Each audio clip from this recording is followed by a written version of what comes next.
Baka kapag napanood mo ang street food vlog na to, mapadayo ka sa Pasig, sabay diretsyo sa QC. Isang pamilyar na pangalan na dati pa pinipilahan, may bagong branch at menu na magugustuhan ng karamihan. Busog na, pero dumiretso sa QC para sa isang hidden gem kapag ihaw-ihaw ang usapan. It's a beautiful day for a food trip. Let's go!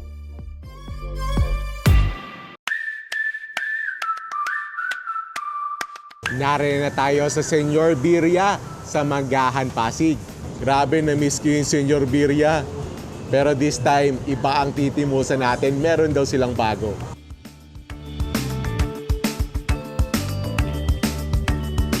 Dito talaga sila sumikat sa birria, sa quesadilla. Pero ngayon, iba ang ating titimusan.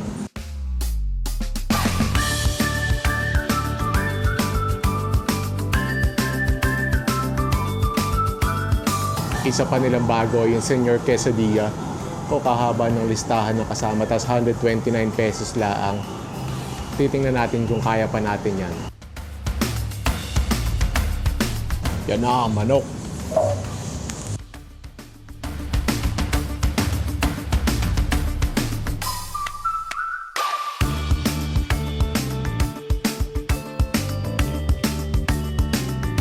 Tapos yan, may second floor sila at dini ay air condition.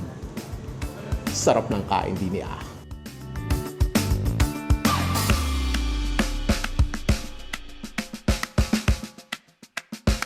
Are ang makakainin natin ngayon, yung spaghetti, yung quesadilla, bago din sa menu.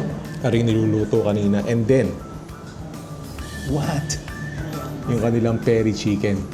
Yung peri chicken nila, merong pita bread, and underneath that pita chicken ay may rice, tapos side dishes and dips. Wow, this is quite a treat. Yan, so ito yung beef quesadilla. Sa natin. Kita naman natin niluluto to kanina. So may beef, may cucumber, may tomatoes, tapos cheese. Yan. Try natin. First bite. Thank you, Lord.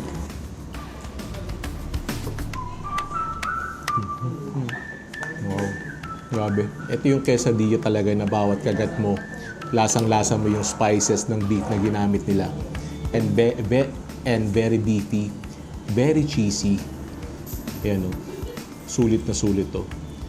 Ito yung gustuin ko mang ubusin lahat to. And kayang-kaya kong ubusin lahat to. No problem, simpleng-simple. Pero marami pa tayong susubukan. Try natin tong ano. I think this is hot sauce. Very good appetizer. Very good merienda. Kung hindi lang sobrang sarap nung birria tacos nila, ito yung lagi kong orderin. Move on tayo sa sunod. Ito naman yung spaghetti nila. So, looks Filipino style, pero with a darker reddish hue. So, may mga hot dogs, lots of cheese, and ground meat.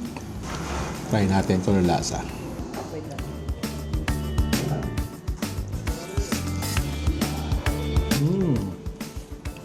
Spaghetti na to.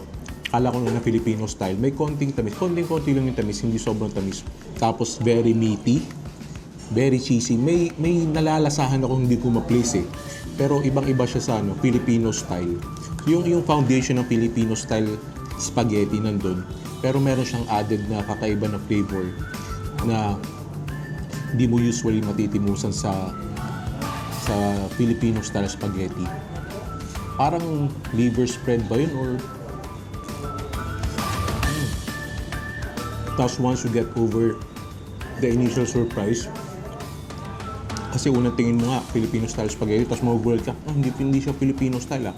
Hindi siya ganun katamis. Very addicting na yung lasa. Yan na. Ang peri chicken ng Senyor Birria. Look at that, dripping in juices. Tapos kita nyo yun, ganda ng color, nice golden brown color. And smells amazing. Wow. It's really juicy.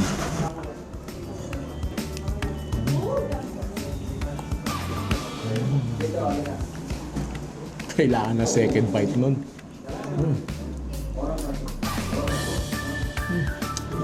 Really, really juicy. Tapos, yung flavor profile niya, sobrang kakaiba. Hindi yung usual na mga timpla natin sa bahay pag nagluluto tayo ng lechon manok.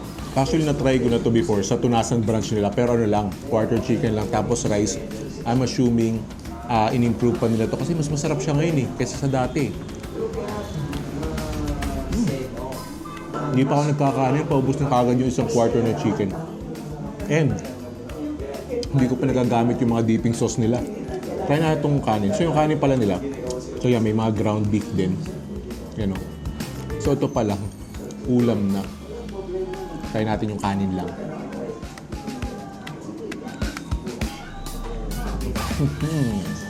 Wow, that is good rice. Samahan natin ng ano yan, ng chicken.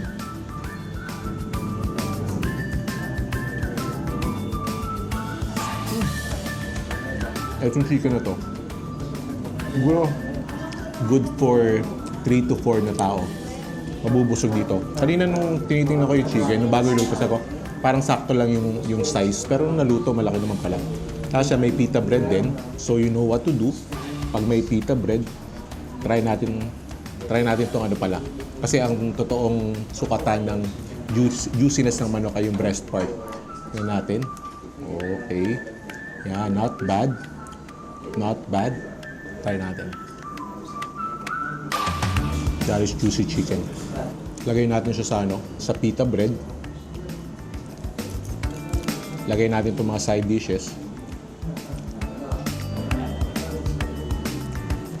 Little bit of corn. And yung dalawang dipping sauces.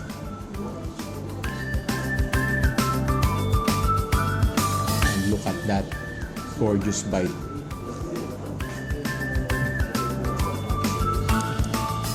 So marami sa inyo pumila sa Senyor Birria para sa kanilang buy one take one na birria tacos. I have a feeling itong kakabukas silang batch, ito ang sunod na pipilahan. For its price, makakuha ka ng price na napaka-flavorful, napaka-juicy, and nice size. Tapos yung rice niya na pwede mo nang kainin on its own, and then pita bread with side dishes, saka mga dipping sauces. Ay, malilito ka kung kakainin mo with rice, with pita bread, or kung katulad ko, paapakin, panalo lahat. Ang maganda sa Senyor Birria, nag-i-innovate sila kasi they don't rest on their laurels. Kasi dati talaga, sobrang sikat sila doon sa buy one take one na beef birria tacos. Tapos, every now and then, talaga may mga nilalabas silang bago to ito mga natimusan natin ngayon. And every labas nila ay talagang sulit at talagang masarap. So talagang it keeps you coming back for more. And judging sa expansion nila, talagang marami pa silang ilalabas, marami pa tayong dadayuhin na branches. For now, dayuhin nyo, Senyor Birria, Manggahan Branch.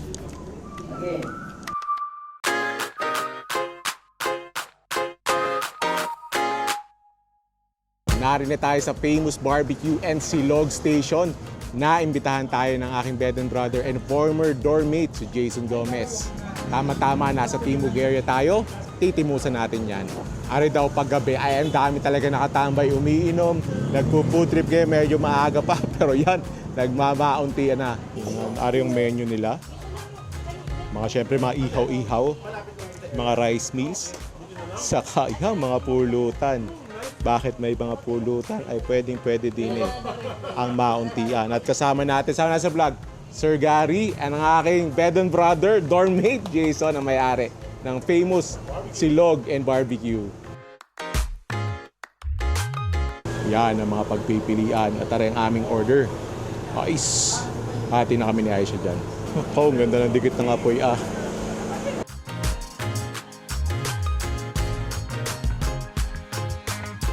Daming barbecue kasi may nag-order daw 150 sticks.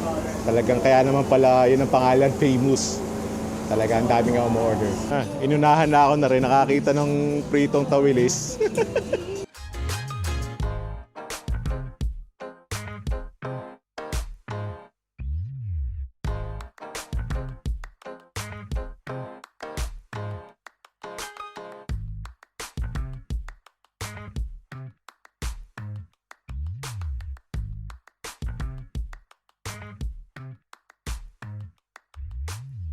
Ari pala, mga collection pa ni Jason mula college days. Pigil na umorder ng madami. Nagpigil pa daw ng madaming order yan. Ari na ang ating kakainin sa Famous Barbecue and Silog. Pigil ako umorder ng madami. Anong kaya unahin natin dito? Looks good. Ang ganda ng pagkakaluto nila. Nicely basted. Nice glaze. Tapos may mga konting charred parts. Looks good. Tapos ito yung, tingnan nyo naman yung suka nila. Tingnan nyo naman yung mga paminta niya sa ilalim. Unahin natin ang barbecue. Ito daw yung best seller talaga nila. And looking at their orders, may umorder ng 150. Mukhang ito nga talaga yung best seller nila. Try muna natin ng walang suka.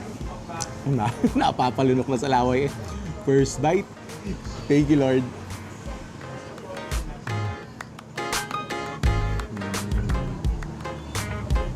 Wow. Sobrang lambot. Tapos tamang-tama lang yung pag-aalat niya. Saka pagkatamis, wow. One of the best barbecue na natimusan ko. Try nga natin lagyan ng suka. Feeling ko talagang ito mind-blowing na to.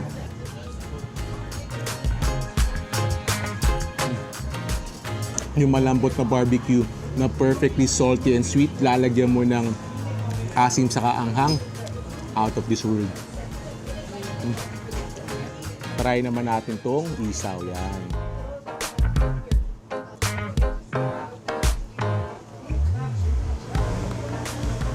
Pinaka-importante, lasang malinis, walang pait. Just like the barbecue. Ang ganda ng flavor profile. Very addicting. Tapos syempre may favorite. Tenga. Sausaw din natin dito. Sa suka. Tapos ito na yung iuulam natin sa garlic rice.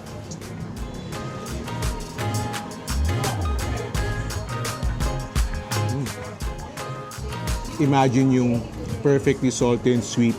Tapos ilalagay mo doon sa tenga na malambot tapos patty. And then may mga crunch. Panalo.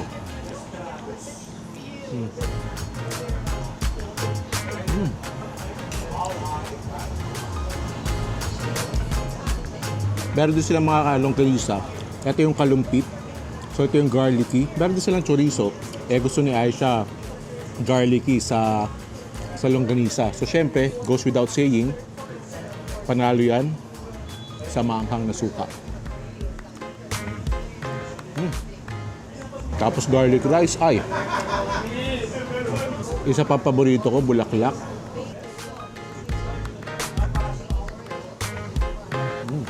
Ang maganda naman sa bulaklak, iba naman yung texture niya. May pagka-chewy ng konti. Magandang contrast sa pag in-order mo sabay-sabay, it adds a nice contrast sa texture. Kung nagda-diet naman kayo, or you want something healthier, meron din silang inihaw na tofu. Yan, pinasarap ng kanilang marinade, yung basting sauce nila. Nilaglag pa nga. Sarap ng tofu. Kasi yung tofu naman, wala naman lasa yan. Ang ganda ng pagkakaluto, tapos pinasarap ng kanilang basting sauce. Tapos meron din silang crispy tao, di ba? Parang nasa Tagaytay lang tayo. Yan. Sausaw din sa suka. Kain ulo. Ito na yung ano natin, tuna belly. So, yung sausawan dyan, ito. Ano ba ito? Toyo. Toyo, kalamansi. Tapos, chili. Okay, yan. Flaky. Sauce. Init. Sarap ito, pupulatanin mo. So, ang ano naman, ang mga ihaw-ihaw naman, nagkakatalo yan sa linis, sa ganda ng pagkakaluto. Ang dapat luto, malambot, yung napalambot na, and then may mga charing ng konti para for that crunchy texture. Achieve lahat yan ng Famous Barbecue and Silog. Tapos syempre, malinis siya, and masarap yung basing sauce. Kanya-kanyang preference yan, yung iba gusto maalat, yung iba gusto matamis. Etong Famous Barbecue and Silog, na perfect niya, na parehong-pareho, saktong-sakto yung lasa. Tapos maanghang na suka and maraming masasarap na choices, variety, panalo. Meron din silang isaw baboy. Sa pang test kung malinis.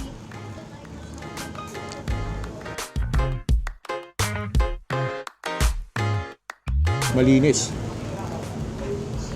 Suggestion ko, orderin nyo kung ano yung paborito nyo. Yung usual na ino-order nyo sa ihaw-ihaw. Basta, huwag nyo kakalimutan itong barbecue na to. Sobrang panalo. Sobrang solid stop sa ating random street food crawl.